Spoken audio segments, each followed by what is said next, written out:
Dave and Justin here from the Enlightrepreneurs, and we are joined by Tom Ferguson, the founder of Rise Biscuits. Tom, thanks so much for joining us at a time like this. Absolutely, guys.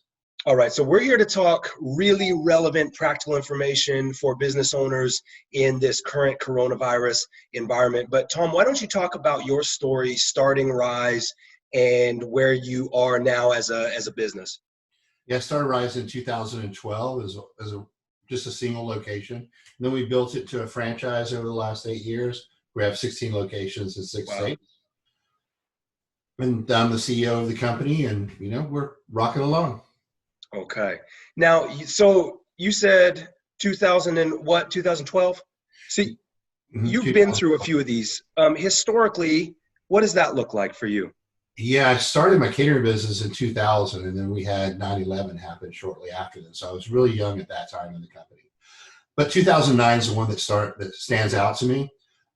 We got hit really hard at that point. Duke just stopped doing catering. That was about 60% of my business. Wow. Wedding brides decided to have their weddings catered by their local barbecue place. Wow. And rich people weren't doing parties because they didn't want to flaunt their wealth.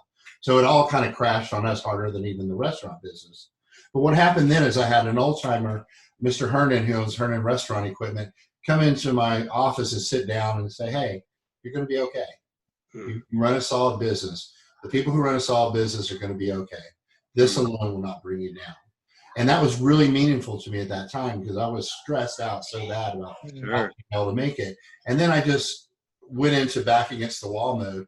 And without laying off my employees at that point, which I probably should have laid them off earlier than I did, but I was able to bring my costs down, get creative about ways to get food out to people, really was able to defer some payments on things I had. Did not wait for the government because the government had a stimulus package to give loans to small businesses that they only gave out like 3 of. So I learned not to wait for the government at that point. But the decisions I made in my shop, the things that I made where I thought about what to do instead of sticking my head in the ground is what saved me at that time and got me to the point where I am now. And I want to share that with people as much as I can right now. It's a great So what types of decisions did you make then to adjust and position your business forward? Well, I knew I need to pay my employees and I need to pay my purveyors. If I didn't have the employees or I didn't have the food to do, I wasn't able to do my job. Yeah. I didn't have to pay my rent right away. It was going to take a landlord a while to kick me out. I didn't have to pay my sales tax right away. The government, actually, North Carolina, will let you be late on 2 payments over a certain period without paying any penalties on them. So take advantage of that. Take advantage of the things that you can. If your landlord, call them and ask them if they'll give you some more time. If not, just don't pay them right away. Right. You out. Pay the things that are essential.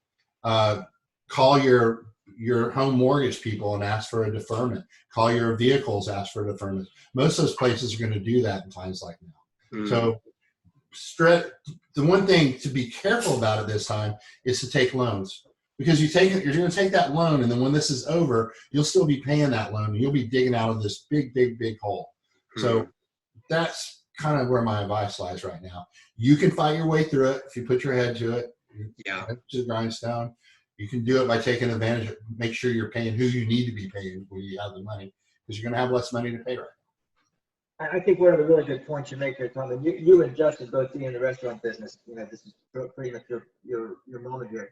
It's really, you just have to totally readjust your thinking, because we're just in the patterns. We pay these bills, we do this, we do that. And it seems like you just wipe the slate clean and you think, who do I have to pay to keep my business open? Yeah. If you're a restaurant guy, typically you get in this business because you love food. You love people. You love something that's not business. You typically didn't get into it because you love business. But right now is the time to fucking grab your bootstraps and pull yourself out and start being a businessman. This is what's going to separate who makes it and who doesn't make it. And everybody's got it within them.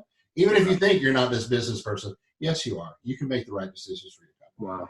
One of the things that struck me, Tom, Justin and I met with Tom a couple weeks ago before you went birding in Honduras, and which is another podcast, another story, another time. You're seeing one of about 10 amazing facets of Tom Ferguson right there. But you were already ahead of this, because you were already talking about how you had gone from a delivery, more to a delivery model. And so when this happened, I thought, oh my God, Tom is, I don't know if he's Nostradamus or what the heck he is, but I think a lot of the experience that you already had going to that model be really valuable to restaurateurs and other businesses that are now having to make the transition in real time with the virus upon us. Right. So a lot of places are trying to shift to delivery really quickly right now, and curbside pickup. Curbside pickup is really easy for a company to do right off the bat. Yeah. Changing to delivery, the delivery companies are getting a bunch of requests right now to start it, but they're moving as fast as they can. DoorDash actually, reason why most restaurants didn't get into delivery is because that 30% fee they take off of your sale. Right now, DoorDash is offering 0 fees for 30 days to get you in. So take advantage of that. Get on in DoorDash. You're going to find Uber Eats and the other ones right behind them with these type of offers. You might even find the government subsidizing some of these things later on. Who knows? Don't count on that, but you might find that. Curbside's easy enough to do. I've also recommended to people who have sit-down restaurants, go down your reservation list and start calling those people. Have some packages ready. If they support your restaurant like you, they'd be more than happy to buy a meal from you once a week at least. Right. Time. Just be creative. Think of anything that you can possibly do to sell food, because you got to sell food to pay your employees, and that's basically who we're all worried about right now. Right. We're just trying to take care of each other and get through this together, right? Well, and I got to thank you because after our sit down, I started researching curbside and delivery options for coffee shops. And so by the time this rolled around, we were able to turn around and add curbside to Nolia Coffee, which has been the thing that has really kept us alive during this time, and our community can support us that way. Another thing I would add for restaurateurs that we've seen is people are excited to buy gift cards right now. Right. Digital gift cards where they can still buy it and support you and then come and eat later when this is all done or whatever that is. But it's a really practical way. Make sure you have that option available for your people because they do want to support and they want to see you thrive. They do. Everybody's kind of coming together right now. If you went back 3 weeks in time, this nation was pretty divided. Right. And now we're a lot less divided. We're kind of coming together. Maybe it's time for us to make our version of the greatest generation. This is our time. Yeah. Let's not squander it. So Tom, just are there, will there be something much more in depth for people later?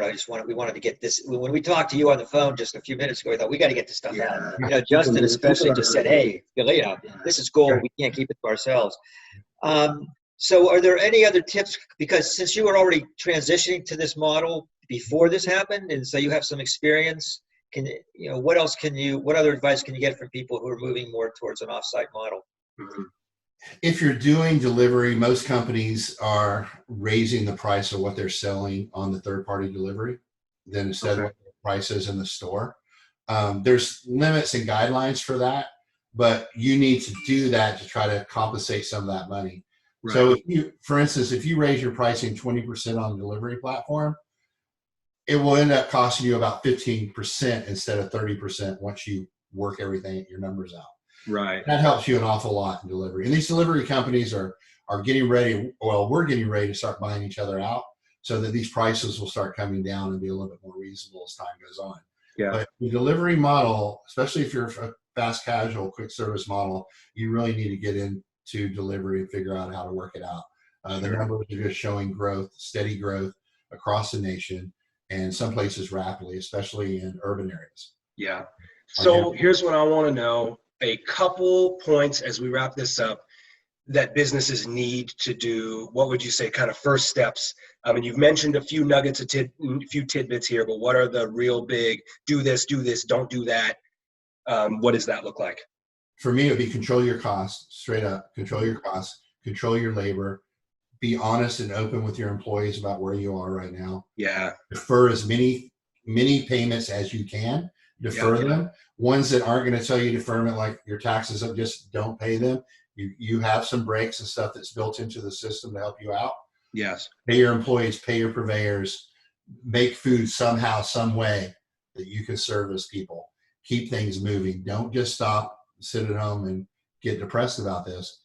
Get in there and work. It will keep you from being depressed too. Right. If you're trying to do something.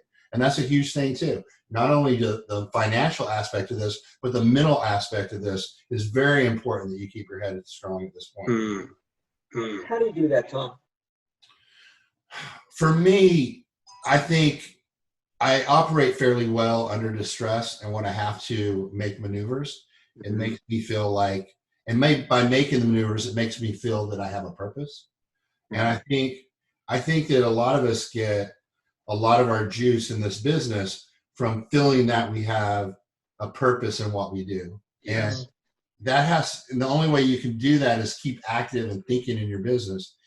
You'll just go the opposite direction if you sit there and bitch about what's happening and what the government's not taking care of you and this stuff. It will only get worse and take you into a spiral. Now, I've been in those mental spirals before, as well as documented, but not in this particular arena where I'm having to lead my company and keep them positive and keep things going.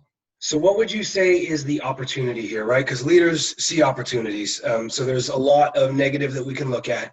If you were going to be Nostradamus again, what is the opportunity here for businesses to come out actually thriving on the other side, not just surviving? The biggest opportunity here is to make it through this, because we're in a restaurant bubble right now.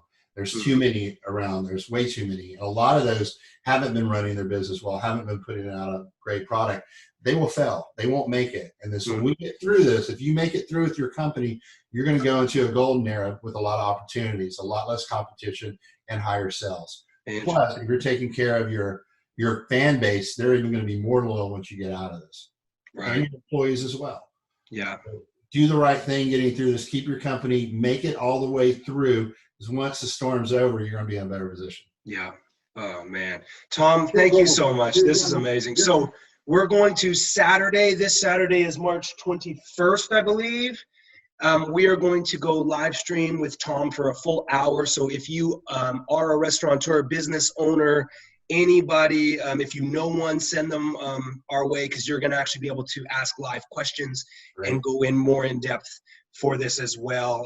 Put it out to all your networks. That's this Saturday at 3 p.m. Eastern. We're going to schedule that in, so stay tuned for all of that. Tom, we love you. Keep it up. Thank you. Thanks, guys. I'll see you Saturday. All right. All right.